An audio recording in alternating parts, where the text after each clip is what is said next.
Hello everyone, welcome to the next installment of Am I the Asshole? If you like hearing Reddit stories, it would really support the channel if you could give us a thumbs up or subscribe. Let's get started with our first story.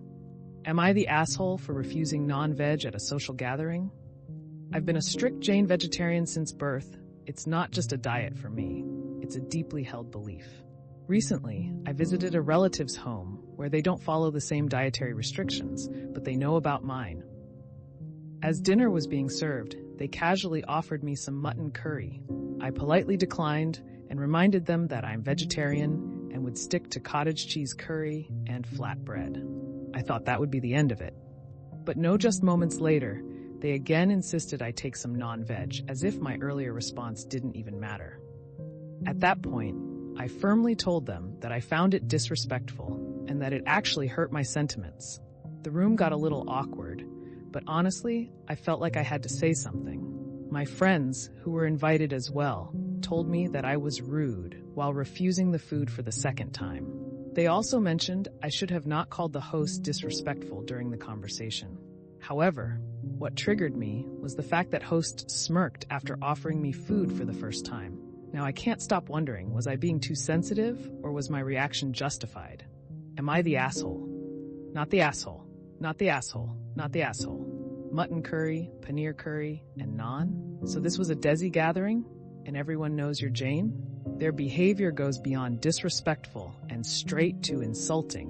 What type of Indian host will blatantly insult their guest like that? Your host broke every rule of hospitality, and you did nothing wrong. Not the asshole. Agree with this commenter? Jain raised veg with extended family who eat meat. They would never even offer it to me, let alone ask again, or not have veg food clearly available. I would invite folks here, being snarky with OP, to imagine how they would feel about an Orthodox Jew repeatedly being offered non-kosher food, or a Muslim being offered non-halal food or alcohol by a host who is well aware of their religious guidelines. It would read as the anti-Semitic or Islamophobic action it probably was. The fact that many of the Western commenters here aren't as familiar with Jainism doesn't make it less legitimate. Sometimes people are blinded by feeling a certain way about vegetarians and forget that it's not that hard to respect someone else's religion. People tend to know when they're being discriminated against and when someone is just being clueless. Not the asshole. Not the asshole. The host isn't just someone who knew you were veg. They are a relative who know and, presumably, are familiar with Jainism. They know you have followed Jain dietary restrictions your entire life. I really don't understand why your friends who were there are saying you were rude, considering the facts of the event. You politely declined a helping of mutton curry because you are veg, and said you would stick to the cottage cheese curry and flatbread. They, again, insisted you eat not only a dish containing meat, but the same exact on one, declined earlier. Granted, there are times when someone say they're veg, and they really aren't. Flexitarian. But again, this person is a relative who knows for a fact that you have never eaten meat, as you have been veg your whole life. The host wasn't just being disrespectful. They were being downright rude and intentionally turned their dinner party into a hostile situation by trying to make you look bad for not eating a meat dish, one that would likely have made you feel sick as you have never eaten meat. Am I the asshole for finally telling my brother-in-law to leave after he's been mooching off us for a year?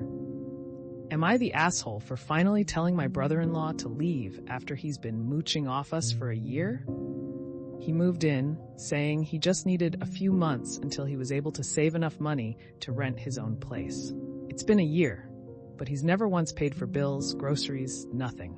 He doesn't even do basic chores. But my wife, she's his brother, always tries to cover for him and does his chores for him instead. He leaves dishes in the sink, doesn't take out the trash, just sits around on his phone when he's at home to play mobile games or goes out on his motorcycle to go on long rides with his buddies. We've been biting our tongues because he's family, but last week was the last straw. He came home late, parked his bike, and didn't lock the gate. As a result of his neglect, our dog of 12 years got out. We searched everywhere and even made Facebook posts, only to find out a few hours later that he got hit by a car just outside our subdivision. We were devastated, and I was very furious. But guess who was the one acting pissed off? My brother-in-law, saying it wasn't his fault and that shit happens, and that he'd just buy us a new dog. LOL. He hasn't even contributed a single cent to our monthly electric or internet bills. I lost it. Told him to pack his stuff and get out. My wife thinks I was too harsh, but I honestly don't care anymore. He doesn't respect our home, our rules, or our damn dog. Am I the asshole for not considering my wife's feelings first? A part of me feels that we should have talked about it first, but then I acted on my own out of anger. Am I the asshole? Am I the asshole for not considering my wife's feelings first? Why isn't she considering your feelings? Why does her brother seem to have priority in your home? That's not okay. Not the asshole. He didn't get his act together within 3 months. It's my guess he never planned to, until he was forced to. The whole not contributing anything to your household is just such gross, entitled behavior. Good on you for finally taking care of business. I'm so sorry about your dog. Not the asshole, so sorry about your dog. His attitude over that alone justifies kicking him out. He moved in saying he just needed a few months until he was able to save enough money to rent his own place. It's been a year, but he's never once paid for bills, groceries, nothing. He doesn't even do basic chores. I lost it. You weren't too harsh. If anything, you weren't harsh enough. Not the asshole. He can't take responsibility for shit. He's as responsible as the driver for your sweet dog's tragic death. I would have thrown him out right then and there with zero remorse. Buy another dog, what the fuck? Disgusting. He does not deserve one bit of your kindness and generosity, so sorry for your loss. Not the asshole. Why is your wife not more upset about the dog? Or his attitude about letting the dog out? You can't just replace a family member like it was nothing. He needed to go before, but there's no coming back from the dog thing now. He could have been contrite and apologetic, but he couldn't even do that. On top, on not paying any bills or doing any chores, he can't apologize for inadvertently hurting your dog. Dude has to go. Well, that's another episode of Am I the Asshole in the books. I really appreciate all of you who made it this far into the video. Of course, if you enjoyed this video, it would really help the channel out a lot if you gave the video a thumbs up, subscribe, or leave a comment down below. I hope that you enjoyed it, and I'll see you next time.